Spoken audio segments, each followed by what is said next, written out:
Last year college student Nam Anh had the chance to visit Thailand. At the border with Laos he was struck by how much the landscape reminded him of his native Vietnam. The rivers, houses on stilts, and craft villages could have been in the Mekong Delta. These countries are more alike than people realize, Anh said, but he hopes that will become more obvious with the new ASEAN Economic Community, meant to bring the association of Southeast Asian nations closer. Anh is preparing for the AEC by studying the Thai language and culture so that eventually he can work for a Thai company. It's so important because we are in the same community, we are Asian, we have one identity, Anh said.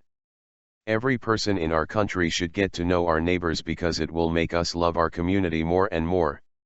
Supporters of the AEC hope more citizens across the region will think like Anh and embrace the European Union-style project.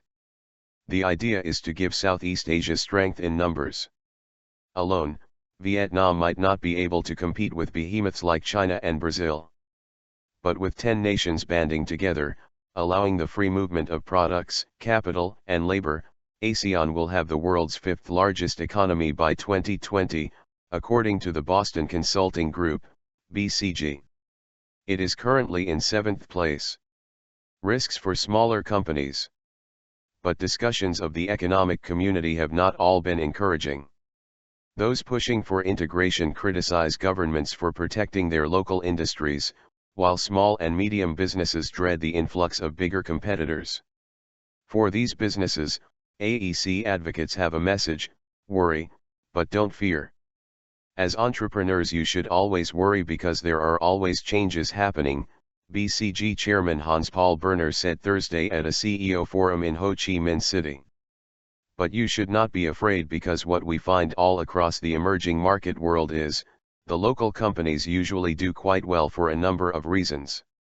Berner said local firms in each ASEAN country should play to their domestic strengths. That is, they understand their home markets, know how to source from good suppliers, and have experience navigating their respective governments. In Vietnam, the challenge is for communist leaders to cease propping up state-owned enterprises. The country is also filled with small companies that, despite Berner's optimism, will not survive against more efficient neighbors. Businesses that operate on a small scale, don't export, or use outdated technology, they can't compete and will have to exit the market, said Tran Viet Thai, Deputy Director of the Institute for Foreign Policy and Strategic Studies at the Diplomatic Academy of Vietnam. Truckers, farmers, and fishermen. Some of the sectors most at risk in Vietnam are those selling cars, sugar, or plastic, which can be produced more efficiently in places like Thailand. But others will benefit from the bigger ASEAN market, such as Vietnamese companies exporting seafood, agriculture, electronics, and wood products, according to Tran Dung, deputy head of the Vietnam Logistics Institute. He expects logistics to be a bright spot for Vietnam eventually, despite current weaknesses. For instance, truck drivers moving products face backlogs because of shoddy roads, as well as rules that prevent them from entering some urban centers before 10 p.m. But Dung said his country could become a hub for maritime transport because of its long coastline and strategic position between Southeast and North Asia. The AEC is forcing its 10 member states to compete for foreign investors. To that end, Vietnam attracts investment because it has lower wages and more stable governance than democratic Indonesia and the Philippines or Thailand.